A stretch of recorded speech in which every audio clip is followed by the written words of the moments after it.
빠르게 읽어.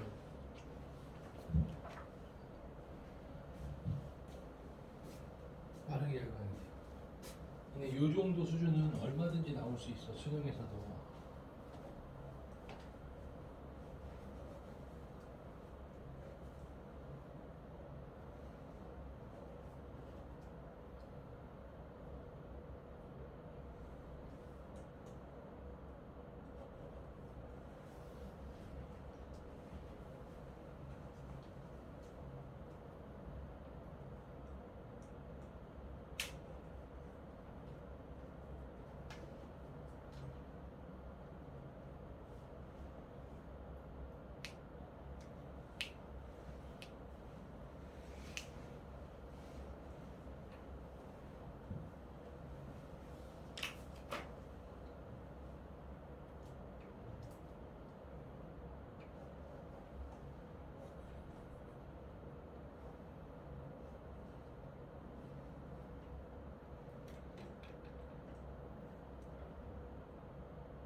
자, 같이 보도록 할게요. 첫 번째 문장을 읽어볼게. 순간적인 빛의 인생을 담는 인상주의에 반발하여 신인상주의를 이끈 쇠라. 인상주의와 신인상주의는 반대되는 거야. 과학적 예술가로 불린다. 과학적 분석을 토대로 우리 눈에 들어오는 각기 다른 원색의 빛들을 점묘법으로 구현해서 회화의 화면을 밝은 광선으로 채웠기 때문이다. 요거 지난번에 한 내용이 떠오르지? 그치? 그런데 밑그림에 사용되는 어두운 크레용인 콩테로 작업한 쇠라의 소묘 작품들은 그의 회화와는 놀랄 만큼 다른 특징들을 지녀요. 그러니까 회화랑 소묘 작품이 다른가 봐. 쇠라의 회화가 이성적이고 딱딱한 분위기를 지닌 것과 달리 무언가를 재현하기 위해 묘사하는 선이나 윤곽선을 쓰지 않고 선들의 기하학적 대비나 명암의 대비에만 의존하여 극히 어둡고 몽롱하여 신비스러운 분위기를 연출한 것이 소묘 작품이에요. 쇠라는 소묘의 중요성을 강조하면서 이를 통해 순간적인 것을 넘어서 영원한 것을 표현하고자 했대요. 여기까지 읽으면은 10번이랑 11번이 답이 나와요. 자, 10번에 1번 볼까? 쇠라는 감각에 직접적으로 포착된 것에서 순수한 본질을 찾기 위해 소묘를 중요시했다. 자, 소묘에 대한 얘기 다시 볼까? 자, 소묘는 무언가를 재현하기 위한 이런 것들을 쓰지 않고 기하학적 대비나 명암의 대비에만 의지해서 극히 어둡고 몽롱하고 신비스러운 분위기를 연출하죠. 그치? 그래서 영원한 것을 표현하려고 했대. 그러니까 감각에 직접적으로 포착된 것에서 순수한 본질을 찾기 위한 것. 그래서 지워야 되는 거지. 1번이 알맞지 않아.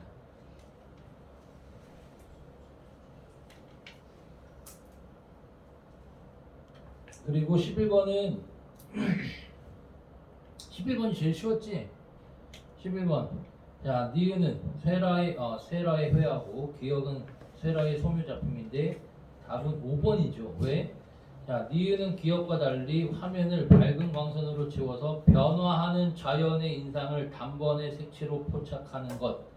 요거는 두 번째 문단의 첫 번째 문장에도 있고 첫 번째 문단의 첫 번째 문장에도 연관성이 있어요. 두 번째 문단의 첫 번째 문장 보니까 매 순간 변화하는 자연의 인상을 단번에 색채로 포착하려 한 인상주의 화가. 그치? 인상주의 화가 이거는. 그러니까 신인상주의는 쇠라고. 그래서 5번이 답이 되는 거예요. 그리고 12번은 추상적 조형 원리에 부합하는 사례인데 요거는 몇 번째 문단 보면 되죠?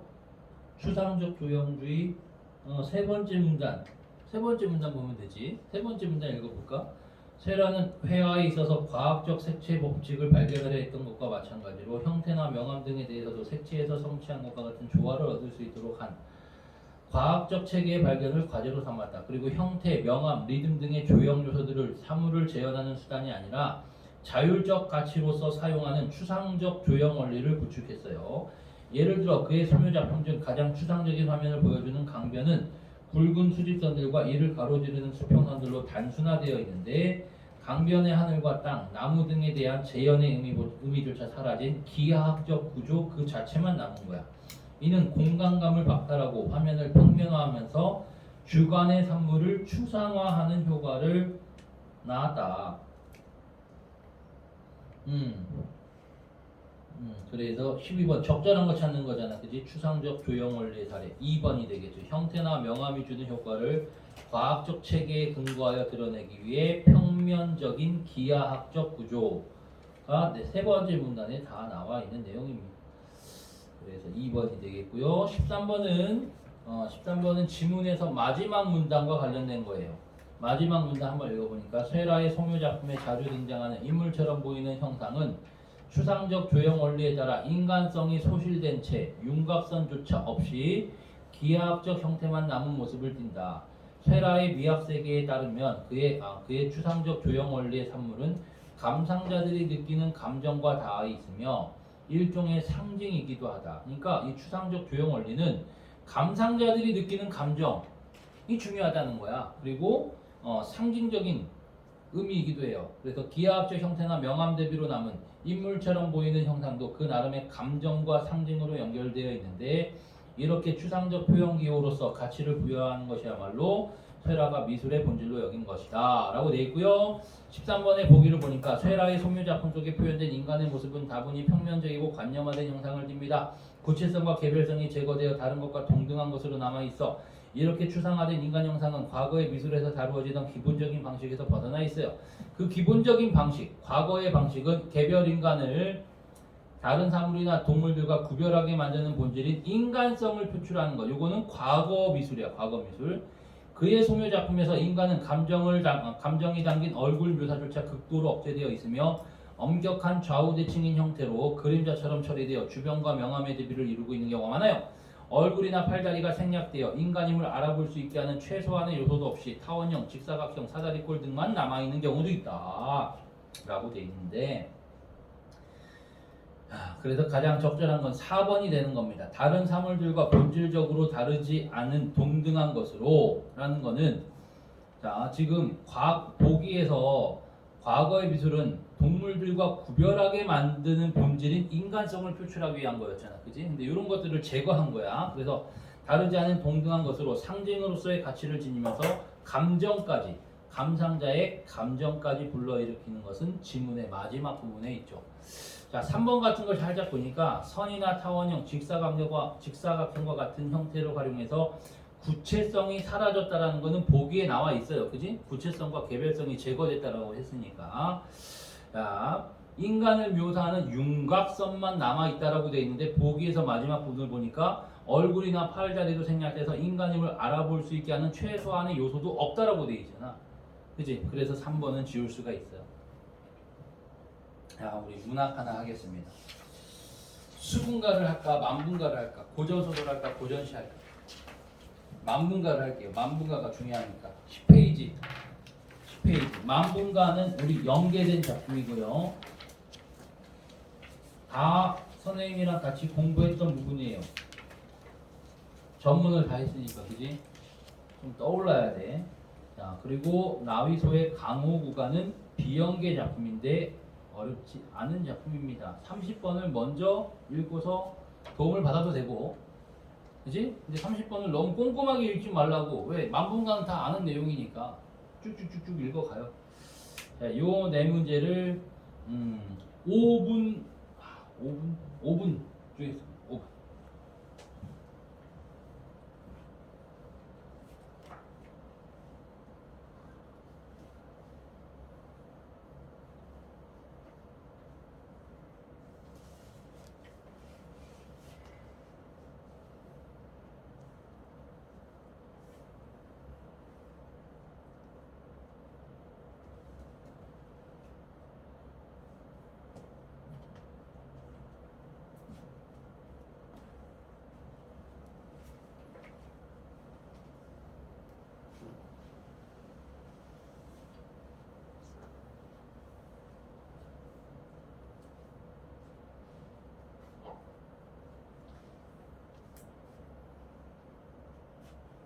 혹시 읽기 전에 첫 번째 문제를 먼저 풀려고 하는 거 아니에요?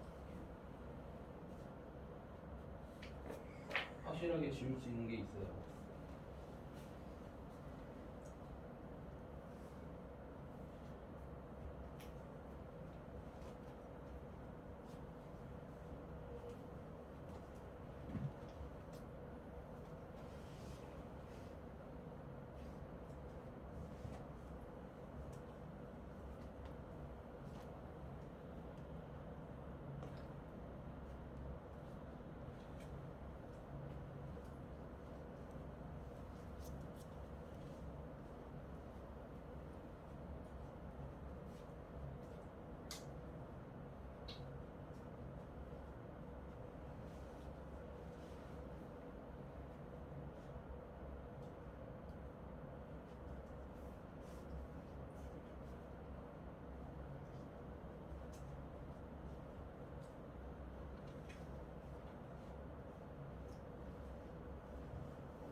칠분으로 해줄게. 7분.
문제가 어려울 거야.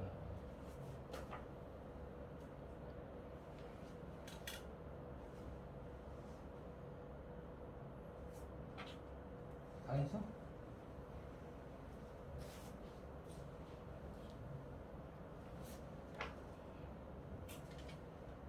그렇지, 까다로운 게 있지. 다 까다로워 사실 선생님이 봤을 때.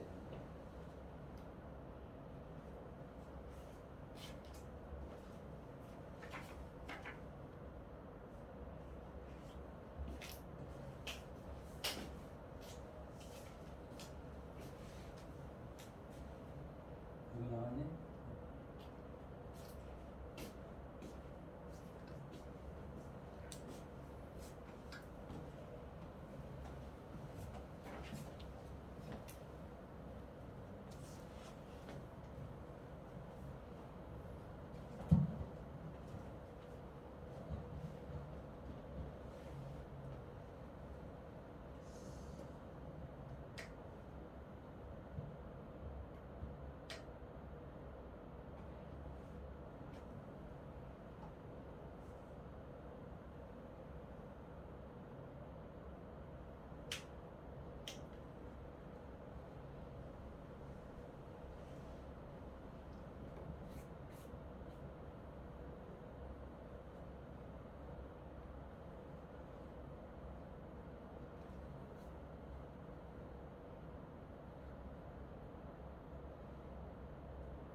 자, 볼게요, 같이.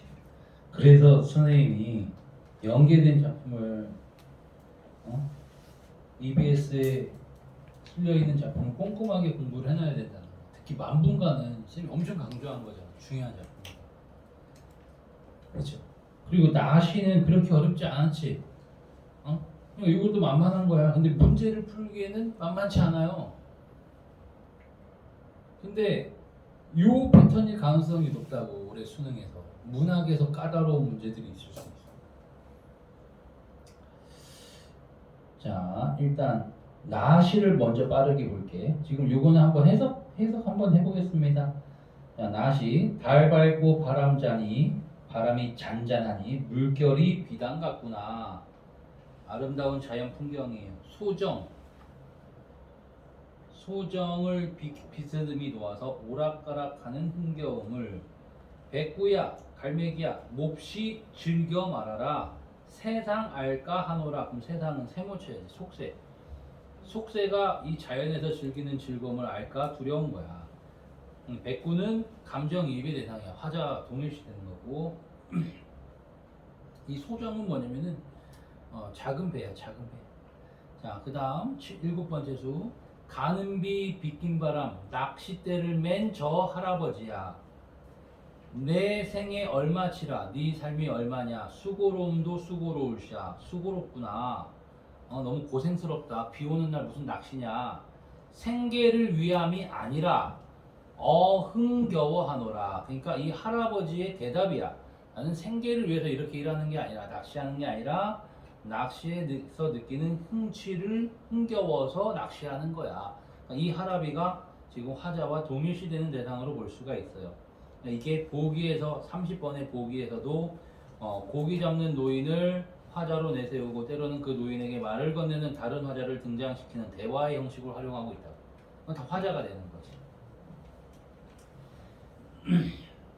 자, 만분과 다시 한번 해석해 볼게. 초췌한 이 얼굴이 님 그리워. 님을 그리워하다가 이렇도다. 님 그리워하다가 초췌한 얼굴이 됐다는 얘기야. 천층 물결강 한가운데 백척간두. 이 백척간두가 위태로운 상황이라 그랬지. 위기 상황이야. 백척간두에 올랐더니 난데없는 회오리 바람 환해 중에 일어나니. 이 회오리 바람이 시련이야. 지금 유배가게 된 요 상황이에요. 환해 중에 일어나니 엉망길 못에 빠져. 이 못이 유배지가 되는 거지. 유배 상황. 하늘과 땅 모를로다. 노나라 묽은 술에 한단이 무슨 죄냐. 한단 자기 같은 사람이야. 험난한 벼슬길. 아니 험난한 벼슬길이 아니라 엉뚱한 사람이 화를 입었다. 그러니까 이 한단이 자기 같은 존재가 되는 거죠. 진나라 사람 취한 잔에 월나라 사람이 무슨 탓인가. 자, 다 비유적인 표현이에요. 상징적인 표현. 성문 모진불. 이 모진불이 시련이야. 시련. 무슨 사화죠. 이게 사화.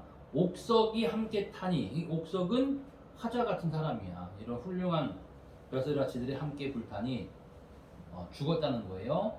뜰 앞에 심은 난이 반이나마 시들었어라. 지조와 절개를 지키는 이런 난도 반이나마 시들었다.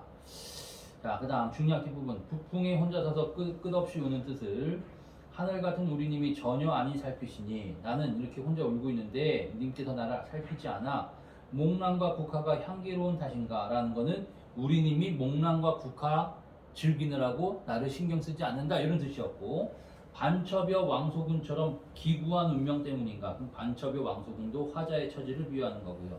구는 임금의 은혜가 물이 되어 흘러가도 흔적이 없고, 오간도 역시 임금의 얼굴이야.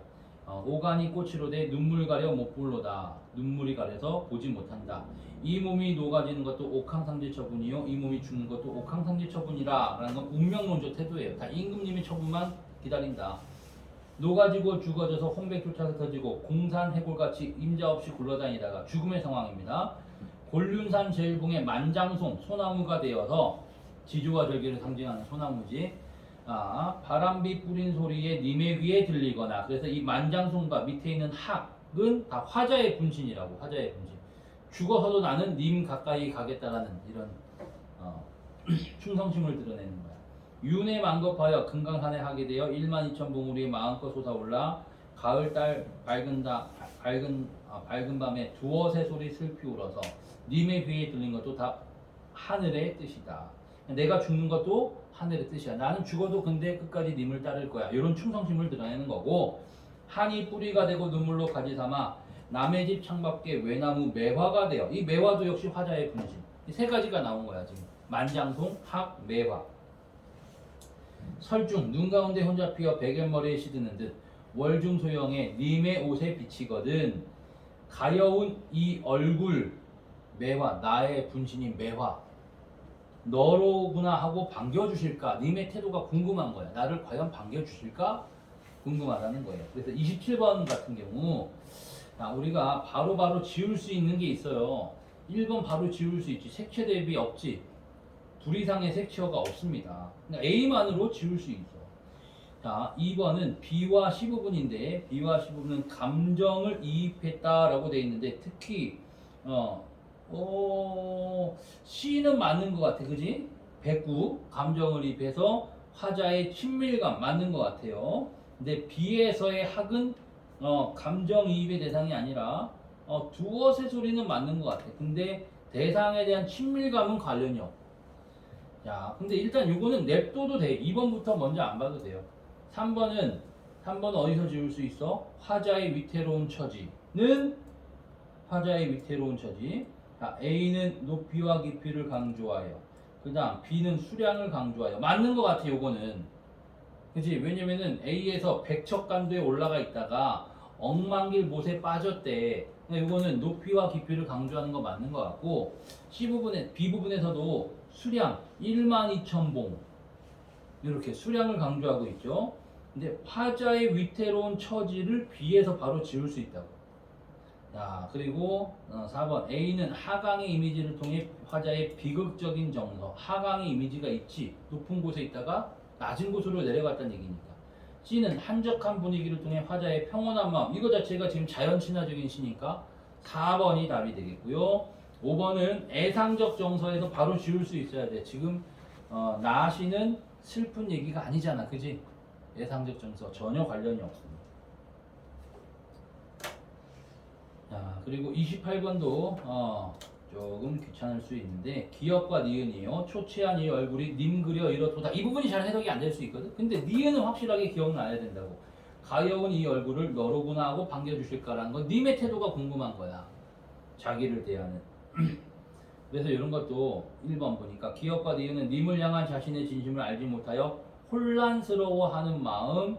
자, 님을 향한 자신의 진심을 알지 못하고 있는 거니? 내 속마음을 모르는 거야? 아니죠. 그래서 X입니다. 2번은 원망에서 바로 지워야 돼. 원망. 보통은 유배지에서 임금을 원망한다? 대부분 없어요. 물론 그런 부분이 살짝 있을 수는 있거든. 자, 그래서 님의 마음이 예전과 같지 않은 것에 대한 원망을 부각하고 있다. 특히 기역 부분은 원망이랑 상관이 없지. 내가 님을 그리워하다가 초췌하게 되었다는 거니까. 자, 그래서 답은 5번이 되는 거예요. 기억은 죄 없이 님에게 버려진 심적 고통을, 니은은 변함없는 자신의 마음을 님이 알아주기를 바라는 소망이라고 할 수가 있죠. 29번 볼까? A부터 H 다 엄청 많아요. 자, A 한 단, 화자에게 화를 입힌 상대 X죠. 이 한 단 자체가 화자 자신을 비유하는 거니까, 그지? B는 화자에게 화를 입힌 사건을 상징하는 거 맞아요. 이건 맞아. 그 다음 2번 볼까? A는 억울한 일을 당했다는 점에서, 자, A 한 단, 억울한 일 맞지? 한 단이 지금 억울한 상황이죠. 죄가 없는 상황이니까. 자, C가 뭐니? 꽃이야, 꽃. 오간이 꽃으로 돼. 님의 얼굴이야. 소중한 가치를 지녔다는 점에서 화자가 자신과 동일시하는 대상이 아니라 님과 동일시하는 대상이에요. 그래서 2번 X. 3번 C는 대상을 고귀하게 여기는 마음. 님을, 오간을 고귀하게 여기는 마음. 맞죠? 2가 뭐냐면은 비단이야, 비단. 대상에 감탄하는 마음. 3번이 답이 되겠네. 달이 밝고 바람이 잔잔한 이런 풍경에 대한 감탄의 마음을 부각하고 있어 비단에다 비유하고 있지. 3번이 되겠고 4번 볼게. D. 바람비는 화자의 비통한 심정 맞는 것 같기도 하고 근데 G 볼까? G. 가는 비. 비가 내리고 있어. 인물이 감당할 수 없는 고난은 아니야. 그냥 가느다란 비 정도니까 이 정도는 또 괜찮아. 낚시해도 괜찮아. 이 정도야. 그래서 G가 지울 수 있고 F는 화자가 거리를 두려고 하는 대상 맞죠? 세상이니까 속세니까. H는 화자가 관심을 표명하는 대상이 아니죠. 관심 없어 나는 생계에는. 그래서 5번 지울 수 있고 30번 볼까요? 30번 또 우리가 보기를 읽어도 잘 판단이 안 될 수 있다고. 그러니까 작품의 내용을 알고 있어야 돼. 근데 이것도 역시 1, 2번은 맞는 것 같아. 그치? 1번 볼까? 가해 화자가 환해 중에 닥친 회오리 바람에 대해 언급한 것은 관료로 지내다가 사화로 인해 유배를 당한 작가의 처지를 드러내고 있다. 그치? 그러니까 연계된 작품은 이런 건 보기 안 읽고서도 바로 판단할 수 있어야 돼. 2번 가해 화자가 자신을 반첩여 왕소금 같은 여인에 비교하고 있었지. 맞죠? 버림받은 여인의 목소리를 내세워 임금에게 내쳐진 자신의 처지를 한탄하는 양상이라고 할 수가 있습니다.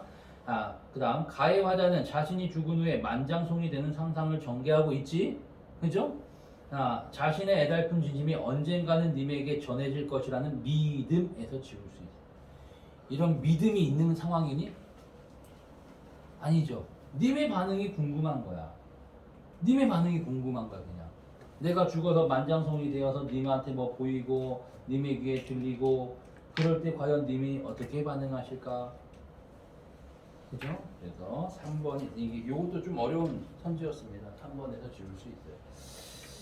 자, 시간이 좀 있으니까 우리 연계된 것만 쭉쭉 해볼게요. 앞에 수군가 6페이지인데 수군가는 일단 저기 뭐냐 해학적인 표현이 많이 나오지. 판소리 사설이니까 해학적인 표현 많고 결국엔 계속 이제 여기는 이제 용궁 부분인데 앞부분에서는 토끼랑 별주부 자라 나오는 부분에서는 토끼가 간다 그랬다가 안 간다 그랬다가 안 간다 그랬다가 계속 이래요. 엄청 짜증나게. 그럼 자라는 속으로는 막 열불나고 화나지만 계속 얘를 설득하고 꼬시고 이런 내용으로 돼 있고. 자, 이 부분을 요거 많이 어렵지는 않아요. 문제는 네 문제. 근데 18번 같은 거 이런 거를 꼼꼼하게 잘 읽어야 된다고. 내용 일치 문제. 알겠죠? 이런 것도 우리가 끊어서 실시간 우리가 그 독서에서 문단 끊어서 읽듯이 좀 끊어가면서 확인하고 넘어가고 이렇게 읽는 게 좋아요. 그리고 A부터 E는 실시간으로 풀면 되고 기억부터 미음도 실시간으로. 그냥 기억을 읽었어. 그럼 기억과 관련된 뭐 1번 선지 이렇게 바로바로 해결을 하면 된다는 거야. 그리고 싹 다 읽고 이제 맥락 판단하고 21번 풀면 돼. 자, 요거 지금 풀겠습니다. 50분까지 풀게요.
가야 돼.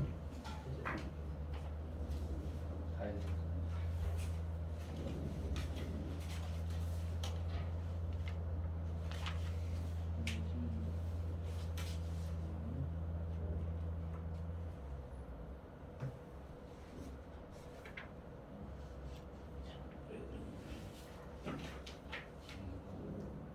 사람이나 짐승은 크다라고 얘기했지. 사람이나 짐승이 이거 한 가지라 하니 그만 내 말 좀 들어. 이 복귀주의 중에 왜 뱀의 몸에 사람을 걸리냐? 똑같으면 뭐하러 그래? 신동씨는 왜 굳이 똑같으면? 그지? 그러니까 내가 너 어떻게 가면 너다 뺐다 하니 다 똑같은데 마찬가지야. 근데 얘는 사람이랑 짐승이랑 같다 다르다? 다르다는 얘기를 하고 싶어. 나는 뺄 수 있어. 사람이랑 그지? 그러니까 이게 인간은 수용나. 이건 해설지 받아.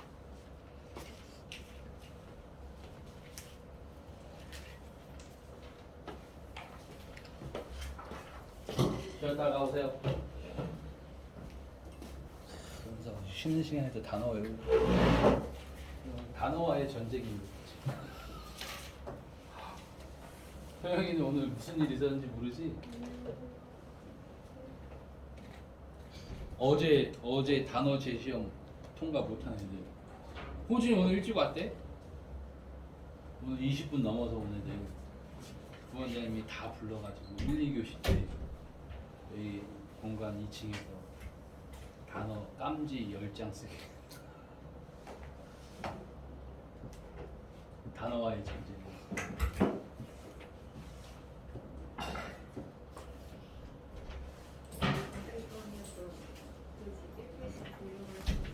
걔네들 2교시까지 불려 이제 직접. 엄청 혼내고. 근데 너희는 모를 거야.